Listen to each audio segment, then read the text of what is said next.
Sa ikalimang katanungan, ang aking kasagutan ay bilang isang pari sa panahon o ang aking persepsyon bilang isang pari sa panahon noon na naihalintulad sa kwento ay ang tanging ko lang masasabi ay ito ay isang kalapastanganan at pangungutya sa mga alagad ng simbahan.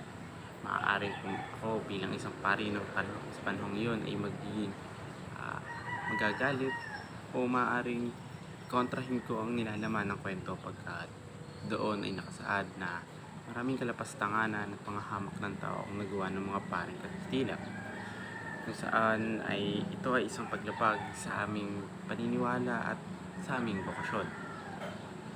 Kung kukumpara naman sa mga paring sa panahon ngayon, ang magiging persepsyon ko sa pagtingin o sa mga pinahihiwatig ng kwento ng Noli Me Tangere ay ito ay sabihin kong isang pagkakaroon ng pagkakahalintulad sa mga pari noong panahon ng Kastila, pagkat maraming naitala na pangahamak o mga hindi kaaya-ayang gawain na ginawa ng mga pari Kastila sa mga Pilipino.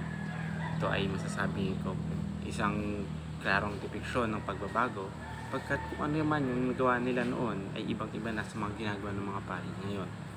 Ngayon ay talagang sila ang focus nila ay nasa paglilingkod sa bayan at paglilingkod sa tao o sa anak ng Diyos. At hindi ito katulad ng mga panahong noon kung saan ginagamit ang pagiging alagad nila ng simbahan bilang isang pwesto sa lipunan na tila ba ay nakatataas sa lahat. Ngunit ito ay magiging taliwas sa pinapahayag ng mga pari sa ngayon, pagkat ngayon kanilang ipinapakalat na ang pari ay parang isa lamang din mamamayan ng bansang ito o ng ating lugar. Sila ay isang tao na pinadala ng Diyos upang maglingkod at ipamahayag ang mabuting salita. Yun lamang.